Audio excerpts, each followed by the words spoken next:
The National News Desk, locally covered, nationally connected. Wicked weather for millions of people on the first day of 2026. The region's at risk for flooding and snowstorms. Then, I hope we come closer to fiscal responsibility. I hope we begin to control our federal budget just like our states control their state budgets. A new year means new goals. How lawmakers say this year may look much different from the last. And a massive dog treat recall. What pet owners in 7 states need to do now. This is the National News Desk, America's News.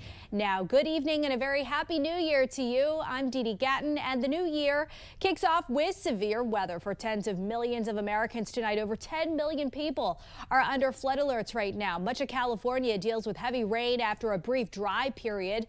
The greatest flood risk today is across Southern California, where the soil is still moist from very heavy rainfall over Christmas. It was raining actually at the 137th annual Rose Bowl Parade in Pasadena this morning for the first time in 20 years. More heavy rain is forecast in central and northern California and southwest Oregon late tomorrow into early Saturday. Over in the east, the Northeast and Great Lakes are dealing with snow and below average temperatures. Additional lake effect snow showers are likely downwind of Lake Erie, Ontario, and the eastern portion of Lake Superior. That means today into tomorrow, very heavy snow is possible in parts of Pennsylvania, New York, and Michigan. The Coast Guard is searching for survivors of one of the U.S. military's latest strikes on alleged drug boats. The military says it struck 3 vessels in international waters on Tuesday. 3 accused narco traffickers were killed on one boat, and people on the other vessels abandoned ship before their boats were also hit. The Coast Guard then began search and rescue operations. At least 36 boats have now been targeted by the military. At least 115 people have been killed since September. U.S. Southern Command says it struck 2 boats suspected of carrying drugs yesterday, killing 5 people.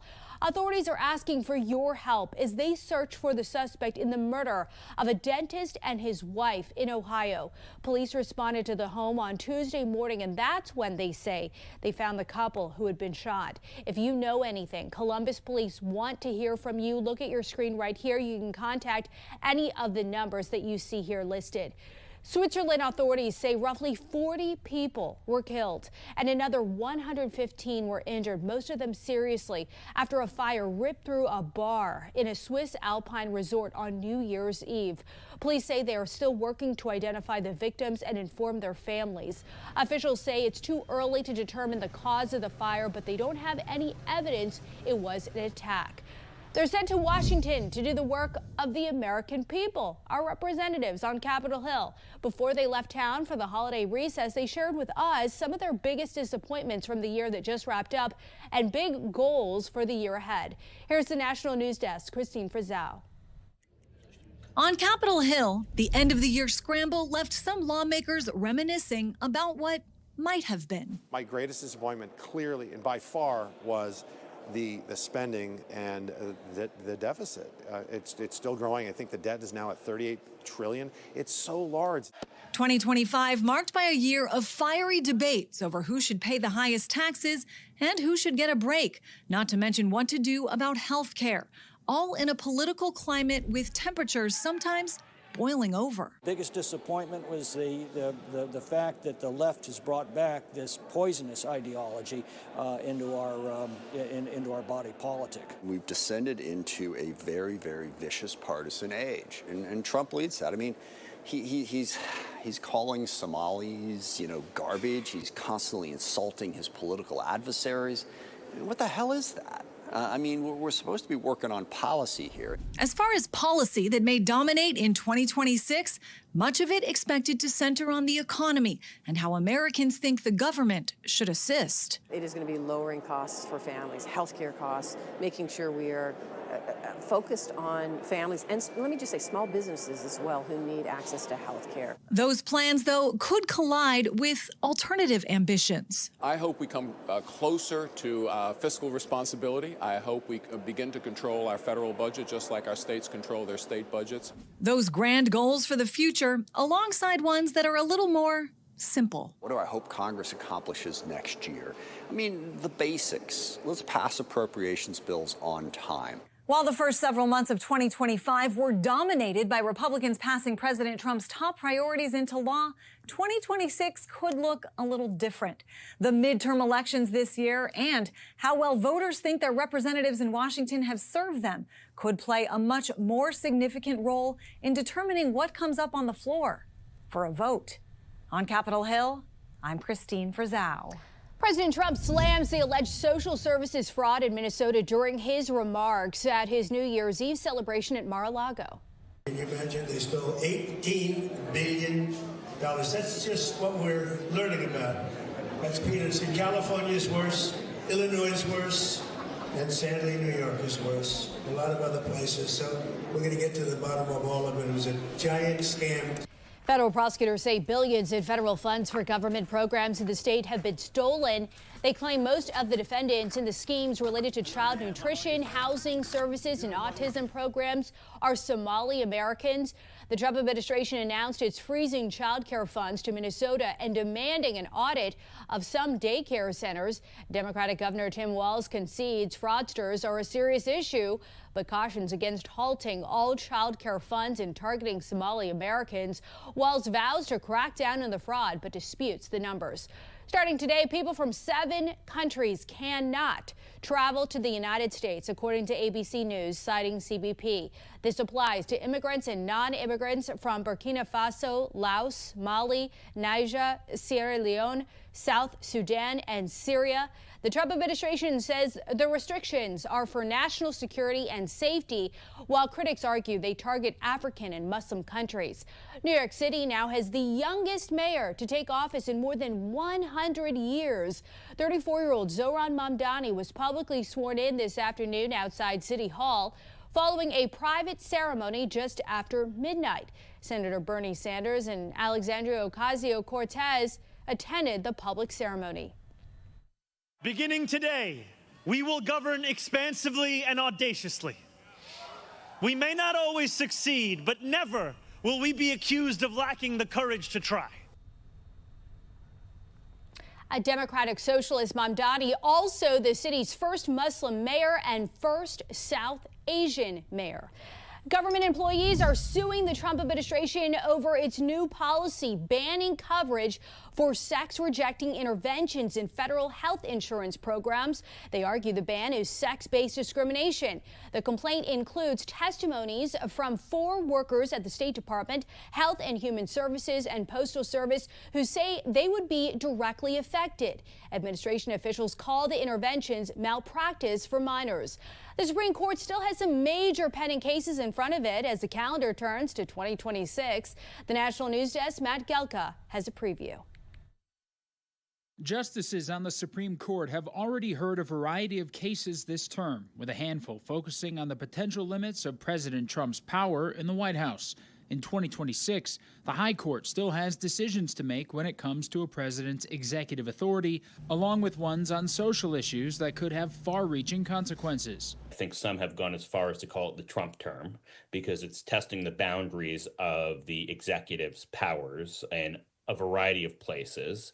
Zach Shemtab is the executive editor of SCOTUS blog, one of the leading sources of online Supreme Court coverage, which frequently attracts thousands of readers trying to decipher the High Court's decisions. When it comes to executive authority, a case involving President Trump's attempt to fire Federal Reserve Board member Lisa Cook could have a major impact on the Fed's independence. Justices are set to hear oral arguments on it in January. If the court went all out and effectively gave the president carte blanche to remove a governor of the Fed, then that would be an extremely big deal and give the president profound powers over that administrative agency. I don't think the court is likely to do that. The justices will also hear cases on hot-button issues like gun rights and transgender athletes in women's sports. But maybe the defining case of the term could be what the justices have to say about birthright citizenship and whether or not citizenship could be denied to babies of immigrants who are in the United States. George Mason University law professor Ilya Soman says it could be a landmark decision. Potentially hundreds of thousands of children will be deprived of birthright citizenship and be eligible for deportation. So it would affect a huge number of people, even people who have been U.S. citizens for years, because Trump or a future president could go back and say, well, no, you didn't correctly get U.S. citizenship. We could be waiting a little while on some of these decisions. The court often saves its more contentious rulings for the end of the term, closer to the summer. Reporting in Washington, I'm Matt Gelka. Coming up, why there are now calls for Ohio facilities to be investigated amid the Minnesota fraud probe, then the toxic secret concealed within America's waterways that's raising alarm bells nationwide. And back to basics, North Carolina now officially defines gender as man or woman, a decision supporters say protects biological reality. We're back in 90 seconds.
As a high-profile daycare fraud scandal unfolds in Minnesota, similar allegations are now being raised on social media in Ohio, with video clips targeting Somali-owned daycares there. One Ohio lawmaker is making some serious demands in response.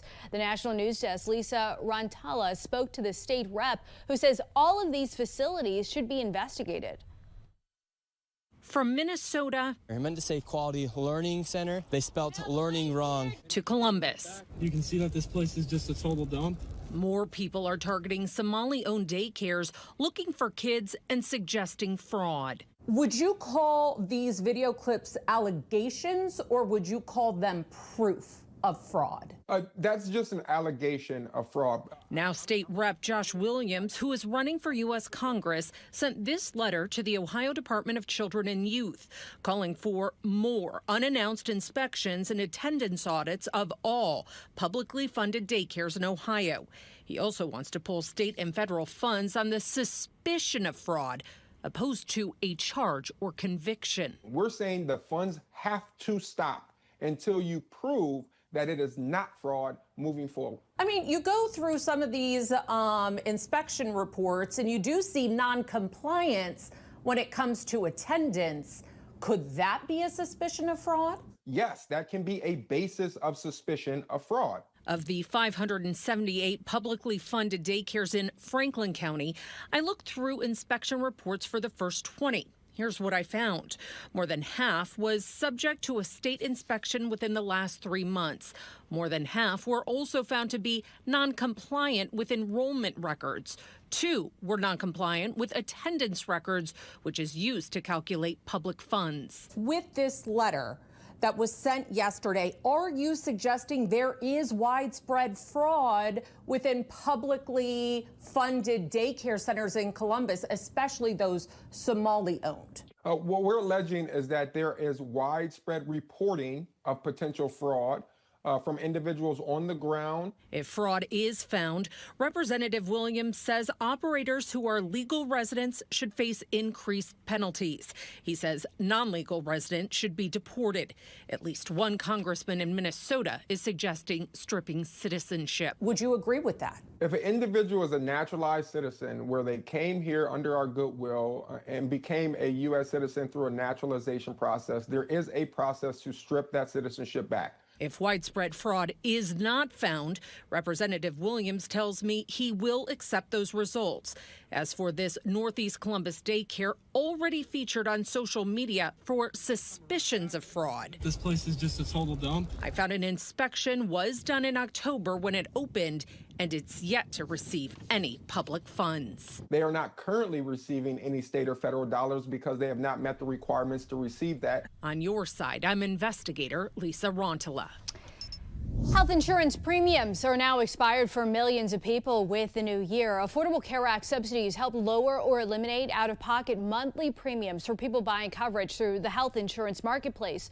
The subsidies were part of the original ACA, also known as Obamacare, and were enhanced during the COVID-19 pandemic. Republican leaders blocked an effort by some lawmakers to extend the subsidies. Healthcare is one of the top concerns for Americans as we start the new year. According to a new AP NORC poll, 41% of respondents believe the government should prioritize healthcare in 2026. That being said, immigration is the top concern, with 44% saying the government should prioritize that. 33% say inflation and costs should be prioritized.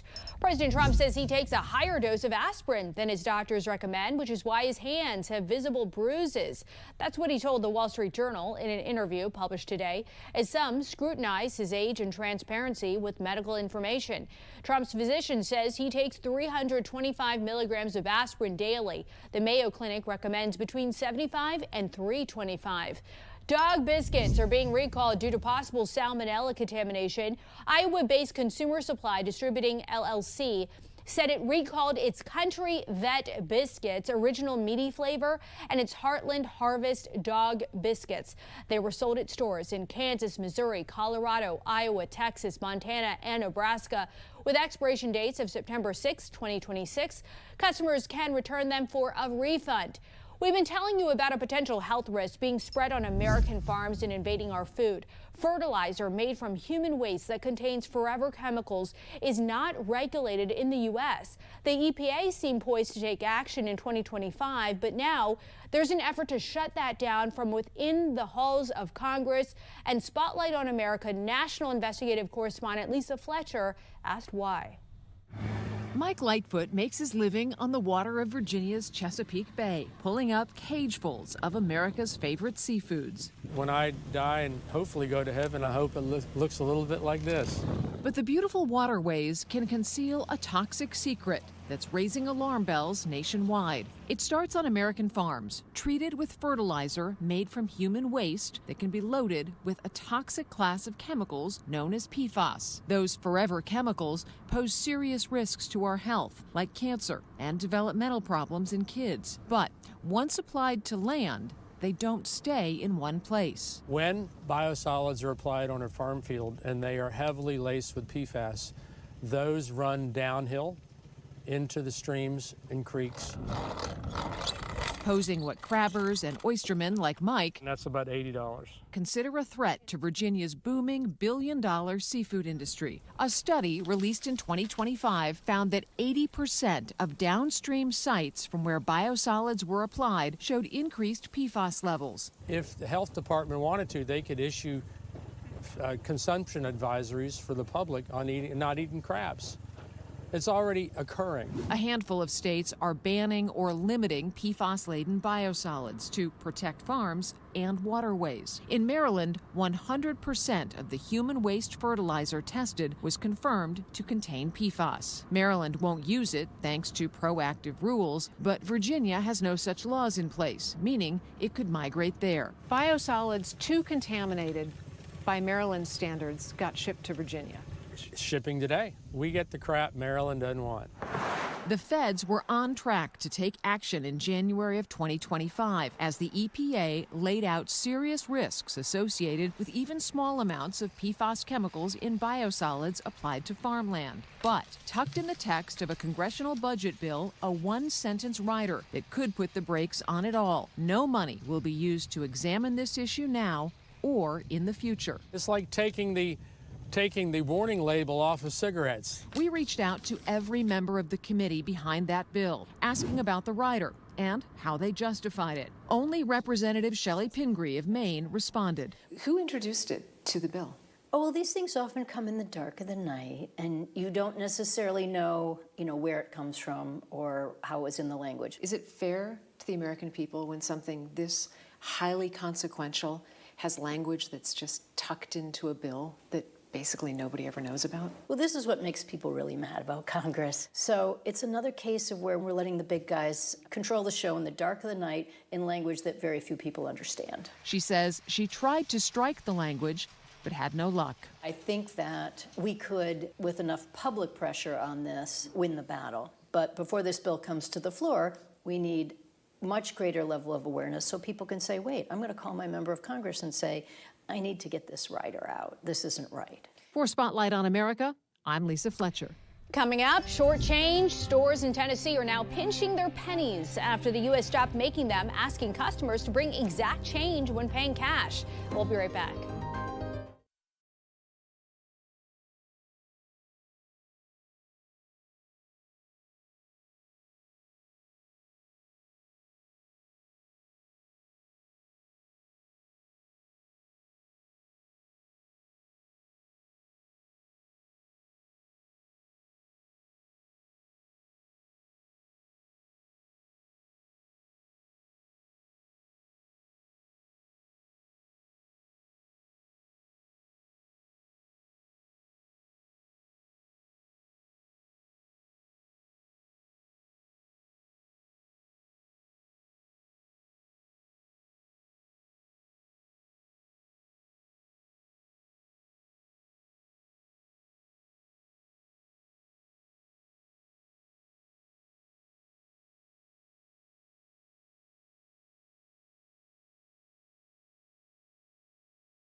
This is the National News Desk, America's News Now. We have reporters all across the country in your neighborhoods covering issues that matter to you.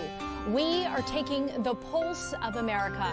And we start with a new law now in effect in North Carolina that strictly defines gender as either male or female.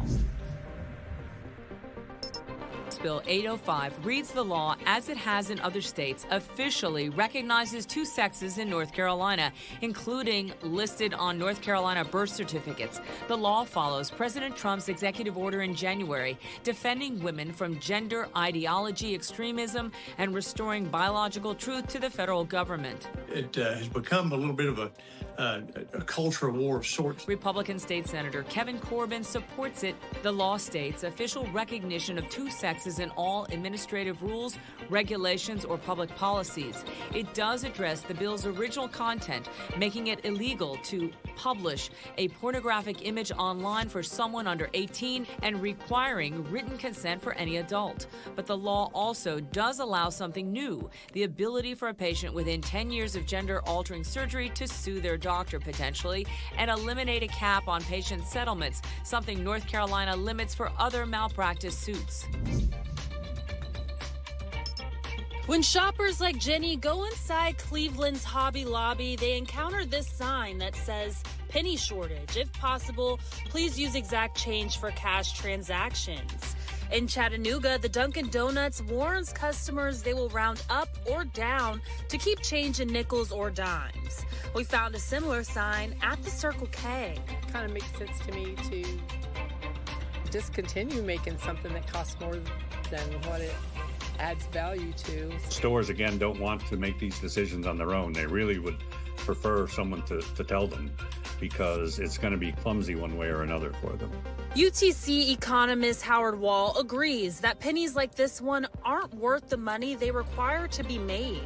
He also called the penny shortage inevitable. Now, the other part of it is that the Federal Reserve, which distributes currency, bills and coins to the banks, stopped distributing the pennies that they have some months ago. But the question that we've been hearing from shoppers like these are, will pennies like this one still be accepted? We're now catching up with the inflation we've had, and, a penny just isn't worth what it used to be. So that's really ultimately why it's going away. Coming up, where you can get a copy of the TSA's new 2026 K-9 calendar. We'll have that right after this.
Movie theaters saw small but significant growth in 2025. A new report shows ticket sales in the U.S. and Canada increased 2% year over year. That amounted to nearly $9 billion. This happened despite long periods of empty seats and a few wide releases that didn't draw crowds. Multiple franchises are trying to maintain sales through membership deals. And New York City welcomed 2026 with a yearly ball drop in Times Square. Crowds bundled up and waited hours to see the more than 12,000-pound ball drop. Now, this one is different. It was covered in more than 5,000 crystals, and after the ball dropped, it rose again, sparkling in red, white, and blue to commemorate America's upcoming 250th birthday. Love the patriotism of it. A very cute calendar from the Transportation Security Administration now available. Check it out. The agency put out its 2026 K-9 calendar, an annual tradition including 13 of the TSA's explosive detection dogs. One of them, Steeler, won last year's TSA Cutest K-9 contest. You can download the calendar for free at tsa.gov. Always love to see those cute dogs. And that's going to do it for us for this edition of the National News Desk. We invite you to join us again this evening at 10 p.m. I'm Dee Dee Gatton here in Washington. Thanks for watching. Have a great new year. We'll see you tonight.